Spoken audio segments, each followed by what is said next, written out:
நல்லா இருக்கியாமா? நல்லா இருக்கேன் ராசா. தெற்க திருநெல்வேலி வரைக்கும் போகணும். போற வழியில அப்படியே உன்னை பாத்துட்டு போலான்னு வந்தேன். அது நீ அனுப்புற சமக்காலம் தாய்யா, நல்ல உரப்பா இருக்குது. அத பார்க்கும் போதெல்லாம் எனக்கு ஓயாவும் தாய்யா வருது. பகல்ல வைக்க இருக்கோ, நான் போனதும் ஃபேன் அனுப்புறேன். ஆனா அது கரண்ட் சுவிட்ச் போடும்போது ஜாக்கிரதையா இருக்கணும். முடிஞ்சா அனுப்பி வைக்க, அங்க உனக்கு தேவைப்பட்டா வச்சுக்கையா. ஐயா இன்னைக்கு சாப்பிட்டுட்டு தான் போகணும். இல்லம்மா, நான் புறப்படணும். என்னையா இது, எப்ப வந்தாலும் வீட்டுல ஒரு நிமிஷம் கூட இருக்க மாட்டேங்கிறியா? சரி சரி, சோறு போடு, சாப்பிட்டே போறோம். என்னையா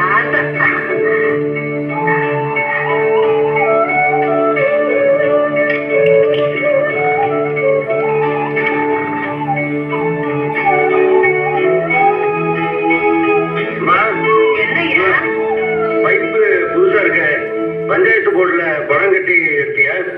இல்லையா, யாரோ 4 ஆபீசர் வந்தாங்க, பார்த்தாங்க, பைப் இல்லன்னுட்டு இத போட்டுட்டு போனாங்க. தாயி, வெளியே பஞ்சாயத்து போர்டு ஆபீசர் நிக்காரு, நான் கூப்பிட்டேன், அவரை வர சொல்லு. சரிண்ணே. நீ யாருக்கிட்டையாவது எங்க வீட்டுல பைப்பு போடுங்கன்னு சொன்னியா? இல்லையா, யாருக்கிட்டையும் சொல்லல. நீ மந்திரி ஆனதும் அவங்களா போட்டுட்டு போயிட்டாங்க. ஐயா வணக்கம், கூப்பிட்டீங்களா? இந்த பைப் கனெக்ஷன் என்ன உங்க ஏற்பாடா? அம்மா தெருக்குழாயில தண்ணி பிடிக்கிறத பார்த்தையா? அதான். எங்க அம்மா மட்டுமா? தெருக்குழாயில எத்தனை பேர் தண்ணி பிடிக்காங்க? அத்தனை பேருக்கு நீங்க ஓட்டு பைப் போட்டு கொடுப்பீங்களா? சிஎம் ரூட்ல ஓட்டு பைப் எடுத்தா அதை பார்த்து இந்த ஊர் பிரசிடென்ட் ஓட்டு பைப் எடுப்பான். அதை பார்த்து ஆபீஸ் தூண் செய்வான். இப்படி எல்லாரும் செஞ்சா நாட்டு சொத்தெல்லாம் உள்ள போயிடாதாங்க. நீங்க என்ன செய்வீங்களோ ஏது செய்வீங்களோ எனக்கு தெரியாது. இன்னும் 5 நிமிஷத்துல இத உடைச்சு எடுத்துக்கிட்டு போறீங்க. சொல்லிட்டேன். சரிங்க. இந்த பைப்புனால இவ்வளவு வரும்னு தெரியாதுயா. தெரிஞ்சானா போட விட்டுருத்தானா? சாப்பிட்டு போய்யா.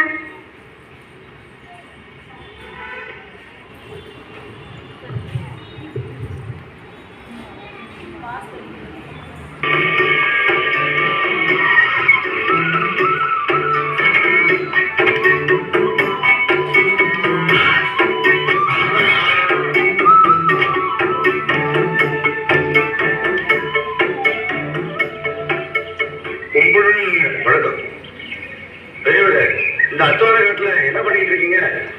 அன்னையார் விட்டு மாடுங்க மேய்ச்சலுக்கு பத்திட்டு வந்தேன். காடு மேடுன்னு அலையிற வயசா இது? வயசானாலும் வளர்ந்து போல இருக்குதுல்ல. 2 பொழுதுங்க கைகள் உனக்கு, அதை பத்தி காலம் உங்களுக்கு. ஏன்பா நீங்க பள்ளிக்கூடத்துக்கு போறது இல்லையா? படிக்கிறதுக்கு போனா இதுக்கு வகுத்துக்கு யார் கற்றுக் தரது?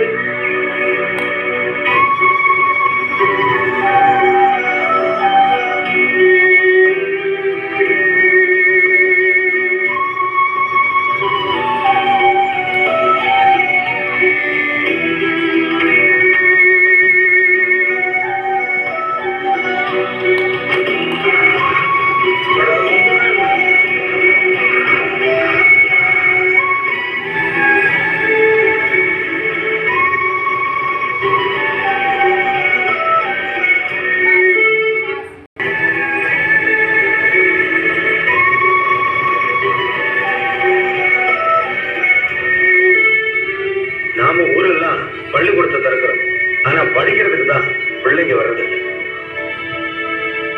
ஏழை பிள்ளைங்க பசி வேற என்ன செய்வாங்க? கல் உடைக்க மாடு மேய்க்கன்னு போயிடுறாங்க. எனக்கு ஒரு யோசனை தோணுச்சு. பள்ளிக்கூடத்துல மத்தியானம் சோறு போட்டா பிள்ளைங்க வரத்து அதிகமாகும். என்ன சொல்றீங்க? ஆமாயா, அந்த யோசனையை தான் வடிவேலு சார் கிட்ட சொல்லி ஒரு திட்டம் தயாரிக்க சொன்னேன். தயார் பண்ணிட்டீங்களா? ரெடியா இருக்கேன். பள்ளிக்கூடத்துல பிள்ளைங்களுக்கு மத்தியானம் சோறு போடுறதுக்கு என்ன செலவாகும்? ஒரு குழந்தைக்கு 1000 செலவாகுங்க. வருஷத்துல எத்தனை நாள் சாப்பாடு போட வேண்டியிருக்கும்? 210 நாள். அப்போ வருஷத்துக்கு ஒரு பிள்ளைக்கு 19-20 ரூபாய் ஆகும் இல்லையா? மொத்தத்துல எவ்வளவு செலவாகும்னு? குறைந்தபட்சம் 1 கோடி ரூபாய் செலவாகும். சாப்பாடு போட்டா பிள்ளைங்க வரத்து அதிகமாகுமா இல்லையா? கண்டிப்பா அதிகரிக்கும். 20% 25% வரைக்கும் அதிகரிக்கும்.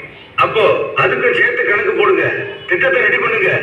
இப்பவே ஆண்டு வருமானத்துல 4ல் ஒரு பகுதியை, அதாவது 10 கோடி ரூபாய கல்விக்காக செலவு பண்றோம். இத இன்னும் அதிகப்படுத்தணும்னா புதுசா வரிகள் விதிக்கிறது தவிர வேற வழியே கிடையாது. புதுசா வரி விதிச்சா ஜனங்களுக்கு அரசு மேல அதிருப்தி ஏற்படும். எப்பவுமே ஓட் பேங்க மனசுல வச்சுக்கிட்டு ஒரு விஷயத்தை பார்க்க கூடாது.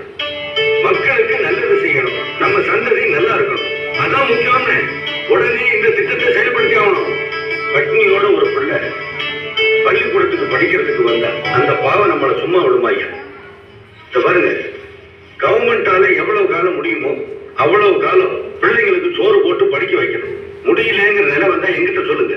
இந்த திட்டத்துக்காக நான் ஊரா போய் பிச்சை எடுத்துட்டு வர்றேன்.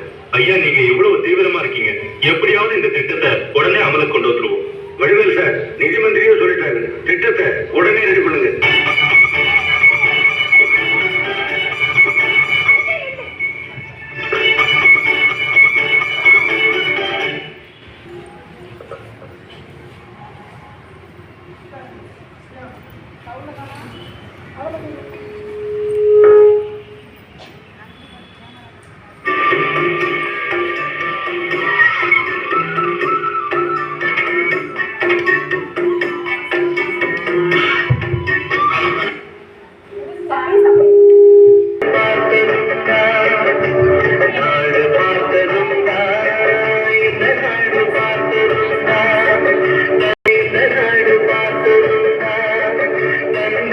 பார்க்காமல்